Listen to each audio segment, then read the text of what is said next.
Hello, dear students. English Grammar and Composition Standard 7th semester ની બુકમાંથી today we are going to learn chapter 2 the present continuous tense.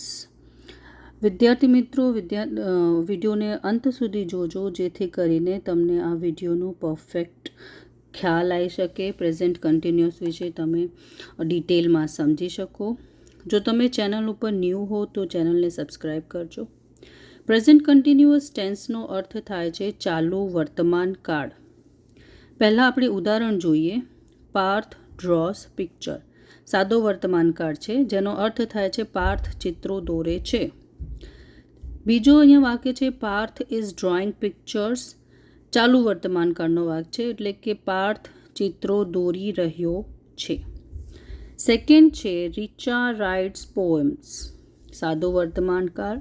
Richa કવિતાઓ લખે છે. જેમ કે આપણે નોર્મલી શીખ્યા હોઈએ છીએ કે આને આપણે પોયમ્સ એવી રીતે વાંચતા હોઈએ છીએ, પણ એનું એકચ્યુઅલ ઉચ્ચારણ છે પોમ્સ. તો આપણે એને પોમ્સ એવી રીતે વાંચીશું. સેકન્ડ સેન્ટેન્સ છે રીચા ઇઝ રાઇટિંગ પોમ્સ. ચાલુ વર્તમાન કાળ, જેનો અર્થ થાય છે રીચા કવિતાઓ લખી રહી છે. તો બોલતી વેળાએ જે ક્રિયા ચાલુ છે, ક્રિયા થઈ રહી છે, તે દર્શાવવા ચાલુ વર્તમાન કાળનો ઉપયોગ થાય છે. ચાલુ વર્તમાન કાળમાં મુખ્ય ક્રિયાપદને આઈએનજી સાથે જોડવામાં આવે છે. તે વર્તમાન કૃદંત કહેવાય છે. વર્તમાન એટલે ક્રિયાપદને અંતે ઈ હોય તો ઈ કાઢી આઈએનજી મૂકો. જેમ કે રાઇટ, ઈ કાઢીને રાઇટિંગ, ટેક, ટેકિંગ. ક્રિયાપદને અંતે એ ઈ આઈ ઓ યુ વ્યંજન હોય તો વ્યંજન બેવડાવી આઈએનજી મૂકવું. જેમ કે સિટ, સિટિંગ, સ્વિમ, સ્વિમિંગ. પણ જો ક્રિયાપદને અંતે બે સ્વર પ્લસ વ્યંજન હોય તો ફક્ત આઈએનજી મૂકો. જેમ કે રીડ, રીડિંગ, પ્લીડ, પ્લીડિંગ. ક્રિયાપદને અંતે સ્વર પ્લસ WY અથવા તો વ્યંજન પ્લસ વાય હોય તો પણ ફક્ત આઈએનજી મૂકો. મ્યુ, મ્યુઇંગ. અહીંયા મ્યુનો અર્થ થાય છે જે બિલાડી બોલે છે એ મ્યુઇંગ. પછી આપણે જોઈશું, એક સેકન્ડ, નેક્સ્ટ છે play, playing, fly, flying, cry, crying. Present continuous ટેન્સમાં પ્રશ્નો અને ઉત્તરો. ફર્સ્ટ છે who is eating an apple. સફરજન કોણ ખાઈ રહ્યું છે? Deepak is eating an apple. Deepak સફરજન ખાઈ રહ્યો છે. We are eating apples. અમે સફરજન ખાઈ રહ્યા છીએ. સેકન્ડ છે what is Sanjana watching. Sanjana શું જોઈ રહી છે? Sanjana is watching a movie. Sanjana એક ફિલ્મ જોઈ રહી છે. What are they doing. તેઓ શું કરી રહ્યા છે? They are learning English. તેઓ ઇંગ્લિશ શીખી રહ્યા છે. Where are the children playing. બાળકો ક્યાં રમી રહ્યા છે? The children are playing in the garden. બાળકો બગીચામાં રમી રહ્યા છે.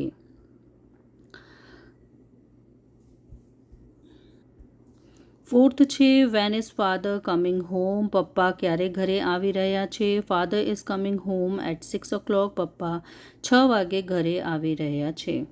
તો આ આપણે ચાલુ વર્તમાન કાળના ઉદાહરણ જોયા. ચાલુ વર્તમાન કાળમાં જ્યારે એક વચન છે તો ઇઝ છે, બહુવચન છે તો આર છે. વર્તમાન કાળ માટે આ એક વચનમાં ઇઝ, બહુવચનમાં આર, અને ચાલુ દર્શાવવા માટે ક્રિયાપદની પાછળ આઈએનજી. ચાલુ એટલે કે ક્રિયા ચાલુ છે, કામ અત્યારે થઈ રહ્યું છે, એટલે હાલમાં ક્રિયા ચાલુ છે તે માટે એની પાછળ આઈએનજી છે. અને એ વર્તમાન કાળ છે એટલે બહુવચનમાં આર છે અને એક વચનમાં ઇઝ છે. So let's move to the exercise section. એક્સરસાઇઝમાં આપણે જોઈએ કે fill in the blanks with the present continuous tense forms of the verbs in the given in the brackets. તો બ્રેકેટમાં જે વર્બ્સ આપેલી છે, ક્રિયા આપેલું છે, એના આધારે આપણે ખાલી જગ્યાને પ્રેઝન્ટ કન્ટિન્યુઅસ ટેન્સના ફોર્મમાં ફિલ કરવાનું છે. જેમ કે એક્ઝામ્પલ આપેલું છે Aruna and Asif are talking in the class. હવે આ બે નામ છે તેથી આપણે બહુવચન છે તો આર લખ્યું છે. ક્રિયાપદની પાછળ ચાલુ વર્તમાન કાળ દર્શાવવા માટે આઈએનજી, તો આર ટોકિંગ થઈ ગયું. Ratan is sitting on the bench. અહીંયા ઇઝ એટલા માટે છે કારણ કે રતન એક વચન છે એટલે આપણે ઇઝ લખ્યું છે. પછી સીટનું સિટિંગ થયું છે. આગળ આપણે નિયમ જોઈ લીધું છે તો એ પ્રમાણે અહીંયા ચાલુ વર્તમાન કાળમાં ડબલ ટી થયું છે. Sitting. Amrita is drawing a picture. Amrita એક વચન છે એટલે વર્તમાન કાળમાં આપણે ઇઝ લખ્યું છે અને કન્ટિન્યુઅસ ચાલુ વર્તમાન કાળ કરવા માટે આપણે આઈએનજી અહીંયા લખ્યું છે, is drawing a picture. Ratan is sitting on the બેન્ચનો અર્થ થાય છે કે રતન બેન્ચ ઉપર બેસી રહ્યો છે. અમૃતા પિક્ચર ડ્રો કરી રહી છે. આઈ એમ ઇટિંગ એન ઓરેન્જ. આઈ સાથે વર્તમાન કાળમાં એમનો યુઝ થાય છે અને ઈટને ચાલુ કાળ બનાવવા માટે પાછળ આઈએનજી લખ્યું છે. તો હું ઓરેન્જ ખાઈ રહ્યો છું. Hemant is running very fast. Hemant એક નામ છે તો એક વચન છે એટલે વર્તમાન કાળમાં ઇઝ. રનનો આગળ યુ લખ્યું છે, સ્વર છે એટલે આગળ પાછળ આપણે એને ડબલ કર્યું છે. રનિંગ થઈ ગયું છે ચાલુ વર્તમાન કાળમાં એટલે હેમંત ફાસ્ટ દોડી રહ્યો છે. 5th નંબર છે દે આર ડ્રિંકિંગ કોફી. તેઓ કોફી પી રહ્યા છે. દે એટલે તેઓ, તો આ બહુવચન થયું એટલે વર્તમાન કાળમાં આર. ડ્રિંકનો પાછળ આઈએનજી. એવી જ રીતે we are writing a letter. We એટલે અમે પત્ર લખી રહ્યા છીએ. વી બહુવચન છે એટલે આર લખ્યું, પછી કન્ટિન્યુઅસ ટેન્સમાં ING. Naina and Nitin are reading a book. Naina and Nitin બે નામ છે એટલે બહુવચન થયું તો આપણે આર લખ્યું છે. પછી રીડિંગ વાંચી રહ્યા છે એટલે આઈએનજી ચાલુ કાળમાં. Mohan is swimming in the river એટલે મોહન નદીમાં તરી રહ્યો છે. મોહન એક વચન છે એટલે આપણે વર્તમાન કાળમાં ઇઝ લખ્યું છે. અહીંયા લાસ્ટ લેટરની પહેલાં સ્વર છે એટલે અહીંયા પછી ડબલ કર્યું એને. સ્વિમિંગ આવી રીતે ચાલુ વર્તમાન કાળ બનાવ્યું. You are standing under a mango tree. વર્તમાન કાળમાં યુ સાથે આર આવે છે, જેમ કે વર્તમાન કાળમાં આઈ સાથે એમ આવે છે. તો તમે કેરીના ઝાડની નીચે ઊભા છો તો યુ આર આપણે લખ્યું, પછી આને કન્ટિન્યુઅસ ટેન્સમાં ING. Rajubhai is selling balloons એટલે કે રાજુભાઈ ફુગ્ગા વેચી રહ્યા છે. અહીંયા રાજુભાઈ એક વચન છે એટલે આપણે ઇઝ લખ્યું વર્તમાન કાળમાં અને પાછળ આઈએનજી જે કન્ટિન્યુઅસ ટેન્સમાં. The boys are talking loudly એટલે કે છોકરાઓ મોટેથી બોલી રહ્યા છે. બોયઝ બહુવચન છે એટલે વર્તમાન કાળમાં આર લખ્યું, પછી ક્રિયા સાથે આઈએનજી કન્ટિન્યુઅસ દર્શાવવા માટે. ત્યારબાદ મોહન ઇઝ ફ્લાઇંગ કાઇટ્સ એટલે મોહન પતંગ ઉડાઈ રહ્યો છે. મોહન એક વચન છે એટલે વર્તમાન કાળમાં ઇઝ અને અહીંયા ING. Vipul is catching the ball. Vipul એક વચન છે એટલે આપણે ઇઝ લખ્યું છે વર્તમાન કાળમાં, પછી અહીંયા આઈએનજી. વિપુલ બોલ પકડી રહ્યો છે. We R making toys. અમે રમકડા બનાવી રહ્યા છે. વી બહુવચન છે એટલે આપણે વર્તમાન કાળમાં આર લખ્યું, પછી અહીંયા ING. Sanjay is coming with us. Sanjay આપણી સાથે આવી રહ્યો છે. સંજય એક વચન છે એટલે વર્તમાન કાળમાં આપણે ઇઝ લખ્યું, પછી કમિંગ આઈએનજી કરીને. આઈ એમ સ્ટડીંગ ઇંગ્લિશ નાવ. હવે હું ઇંગ્લિશ ભણી રહ્યો છું તો વર્તમાન કાળમાં આઈ સાથે એમ અને અહીંયા સ્ટડીંગ તો ભણી રહ્યો છું continuous. The children R shouting in the class. બાળકો વર્ગમાં ચીસ બૂમો પાડી રહ્યા છે. ચિલ્ડ્રન બહુવચન છે તેથી આપણે આર લખ્યું છે બાળકો અને પાછળ આઈએનજી કન્ટિન્યુઅસ ટેન્સ બનાવવા માટે. 18th નંબર છે દે આર પ્લેઇંગ ફૂટબોલ નાવ. તેઓ ફૂટબોલ રમી રહ્યા છે. તેઓ એટલે બહુવચન છે એટલે આપણે આર લખ્યું વર્તમાન કાળમાં અને પાછળ આઈએનજી કરીને continuous. The dog is barking now એટલે કૂતરો હવે ભસી રહ્યો છે. ધ ડોગ એક વચન છે એટલે વર્તમાન કાળમાં ઇઝ અને પાછળ ING.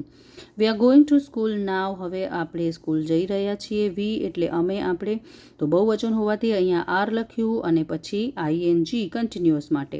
Hemant is brushing his teeth now એટલે કે હેમંત એના ટીથ હવે એના ટીથ એટલે દાંત, ટૂથનો બહુવચન, એના દાંત ઉપર બ્રશ કરી રહ્યો છે. હેમંત એક નામ છે એટલે વર્તમાન કાળમાં is. You are cleaning your room now. તું હવે તારો રૂમ સાફ કરી રહ્યો છે. યુ સાથે વર્તમાન કાળમાં આર આવે છે તો અહીંયા આર આપણે લખ્યું, પછી કન્ટિન્યુઅસ ટેન્સ માટે ING. We R watching a football match. અમે ફૂટબોલ મેચ જોઈ રહ્યા છીએ તો વી બહુવચન હોવાથી આર લખ્યું અને ક્રિયાપદની પાછળ ING. Minal is singing a song. Minal એક ગીત ગાઈ રહી છે તો મિનલ એક નામ છે તેથી આપણે ઇઝ લખ્યું છે અને સિંગિંગ કન્ટિન્યુઅસ ટેન્સ માટે.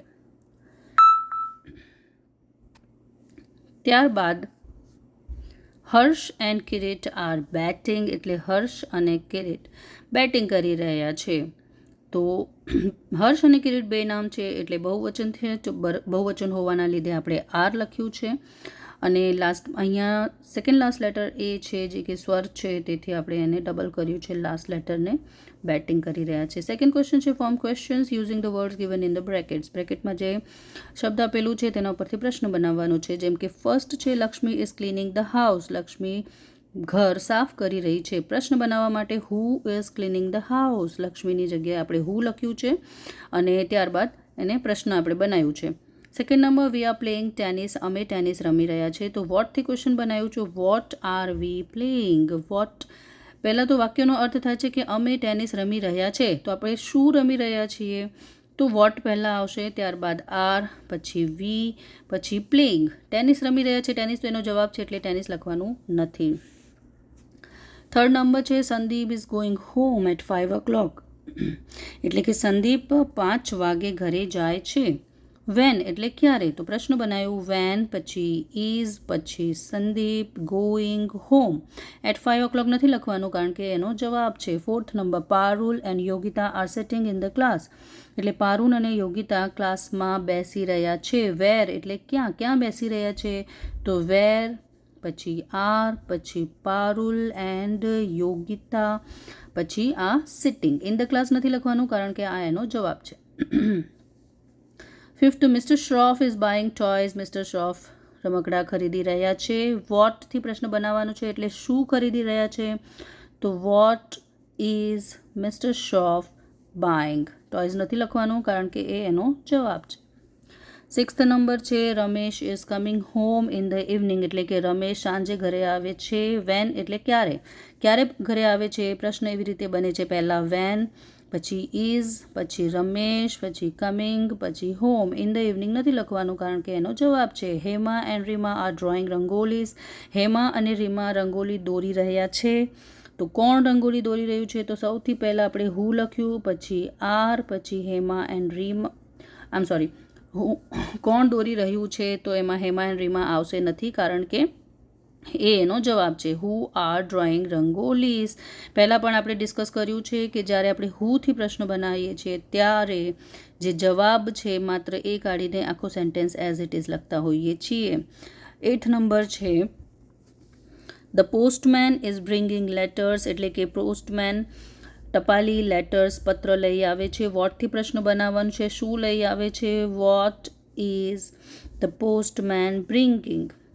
હુથી પ્રશ્ન બનાવવાનું છે. 9th નંબરમાં Manju is writing a letter. Manju letter લખી રહી છે. કોણ પત્ર લખી રહ્યું છે, તો હુથી પ્રશ્ન બનાવીએ છીએ તો હુ પહેલાં લખ્યા પછી એનો જવાબ મંજુ છે, તો માત્ર એ કાઢીને આખો sentence as it is who is writing a letter. Then 10th નંબરમાં છે Hemant is standing near the gate. એટલે હેમંત ગેટની નજીક ઊભો છે. વેર એટલે કે ક્યાં, તો where is Hemant standing. Near the gate નથી લખવાનું કારણ કે એ એનો જવાબ છે કે હેમંત ક્યાં ઊભો છે. તો વિદ્યાર્થી મિત્રો અહીંયા આપણો ચેપ્ટર 2 કમ્પ્લીટ થાય છે. જો તમે ચેનલ ઉપર નવા હો તો પ્લીઝ ચેનલને સબસ્ક્રાઈબ કરજો. વિડીયો ગમ્યું હોય તો પ્લીઝ વિડીયોને લાઇક કરજો. મળીએ આપણે નેક્સ્ટ વિડીયોમાં. Till then by.